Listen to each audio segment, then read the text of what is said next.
لوگ کہا کرتے ہیں کہ میلاد کس کو منانا چاہیے؟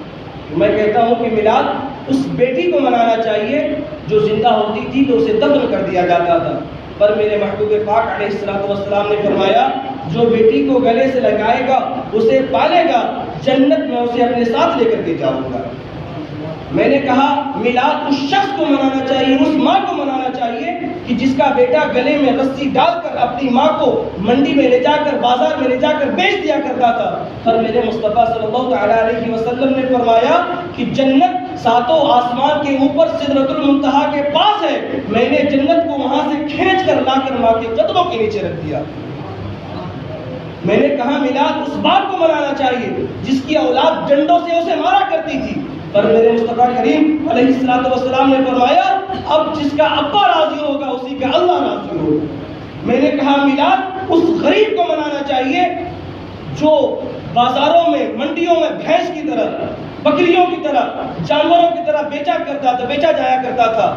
میلاد اس کو منانا چاہیے کہ پر میرے مصطفیٰ صلی اللہ تعالی علیہ وسلم نے کالے رنگ کے حبشی غلام کو سینے سے لگا کر فرمایا کہ غریبوں کو چھوٹا مت سمجھو، میں اللہ کا رسول جب جنت میں جاؤں گا میرے آگے بھی غریب ہوں گے، میرے پیچھے بھی غریب ہوں گے، میرے دائیں بھی غریب ہوں گے، میرے بائیں بھی غریب ہوں گے۔ فرمایا کہ امیر لوگ ویٹنگ لسٹ میں ہوں گے، وہ 500 سال کے بعد جنت میں جائیں گے۔ اللہ تبارک و تعالیٰ کے نبی نے فرمایا کہ میں جنت کے دروازوں کو غریبوں کے لیے 500 سال پہلے کھلوا دوں۔ سبحان اللہ۔ میلاد کن کو منانا چاہیے؟ میلاد ان مولویوں کو منانا چاہیے،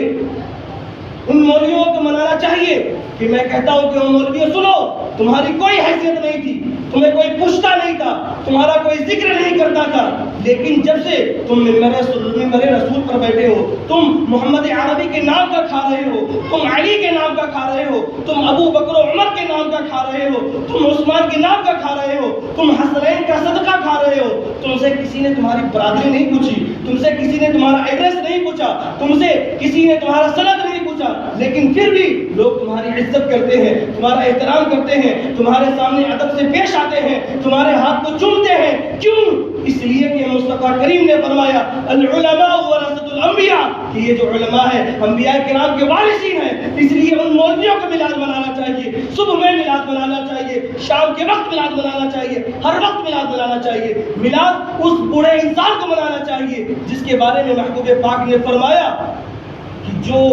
سفید رنگ کے بوڑھے والوں کی عزت کرے گا اللہ تبارک و تعالیٰ اس کی عزت فرمائے گا۔ میلاد اس مزدور کو منانا چاہیے جس کے بارے میں میرے محبوب پاک نے فرمایا کہ جو مزدور اپنے ہاتھ میں چھالا ڈال کر مزدوری کرے گا اللہ تبارک و تعالیٰ اس سے خوش ہو جاتا ہے۔ میلاد اس بہن کو منانا چاہیے کہ جس کا باپ مر جائے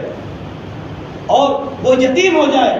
تو بھائی اس کی کفالت کرتے ہیں، 4 بہنیں ہیں، 3 بہنیں ہیں، 2 بہنیں ہیں، اور وہ بھائی ان کی شدت سختی پر صبر کرتا ہے اور انہیں پروان چڑھاتا ہے اور ان کو بیاہ کر کے ان کی شادی کروا دیتا ہے۔ میرے مصطفیٰ کریم علیہ السلام نے فرمایا جو شخص اپنی بہنوں کی شادی کرائے گا ان کی دیکھ ریکھ کر کے، تو میرے مصطفیٰ صلی اللہ تعالیٰ علیہ وسلم نے فرمایا کہ جنت میں اور وہ اس طریقے سے داخل ہوں گے جس طریقے سے میری یہ انگلیاں ساتھ ہیں، جس طریقے سے میری یہ انگلیاں ساتھ میں شامل ہیں، اسی طریقے سے میں اور وہ شخص جنت میں ایک ساتھ نظر آئے۔